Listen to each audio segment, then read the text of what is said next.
Punto 44, mag-swimming po tayo mga kaibigan. Dito po ito sa Talon, Malapad. Barangay Castaños, Lihos, Bailin, Cavite. No? Dito mga kaibigan, mga bata pa. No? Galing na sila langoy. No? May bata pa, magaling.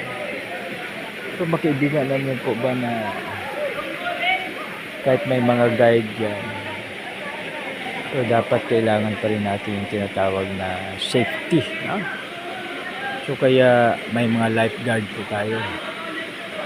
Lifeguard sa north, south, west, and east. So, kasi ang tinatawag natin na swimming ay kahit anong expert mo sa swimming, pag ikaw ay mapulikat, napakahirap. Kaya maganda po na mayroong tinatawag na lifeguard po talaga, tapos may ring, no? Tapos may vest, tapos mayroong tinatawag na tali, no? Just in case. Tapos yung isa mayroong ring, itapon lang just in case.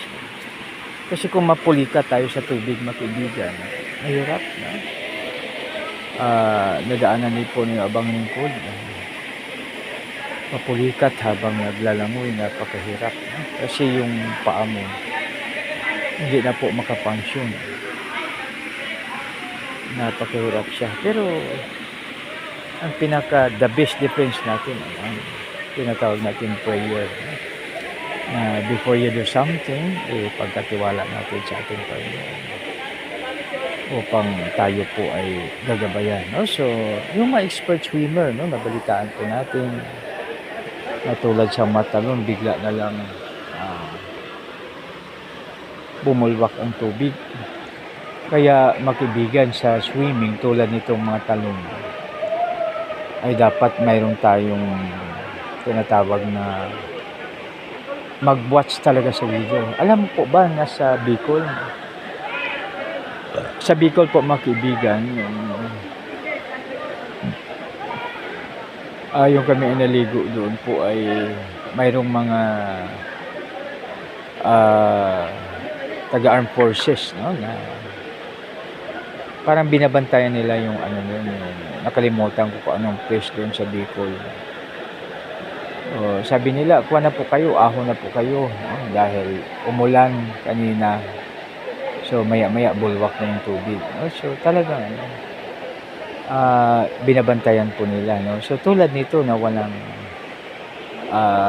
walang nakabantay, no, pero ang mga residente po rito ay siyempre sanay na po sila makibigan, no? Alam nila na pag umulan hindi na sila dito pumupunta, no? So pag okay ang panahon, saka sila pupunta. So ito po mga kaibigan ang mga technique, no, sa mag-outing tayo para sa kasiyahan.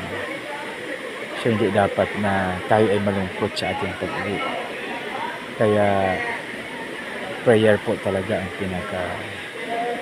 kailangan natin, pagtitiwala natin sa ating Panginoon. At alalahanin po natin ano man ang gagawin natin mga kaibigan. Gawin po natin ito, kumakain tayo, umiinom, gawin po natin ito sa kalwalatian ng ating Panginoon. Isang maganda magpagpala, pagbiyay, baka Diyos po na hapon sa bawat isa. God bless you.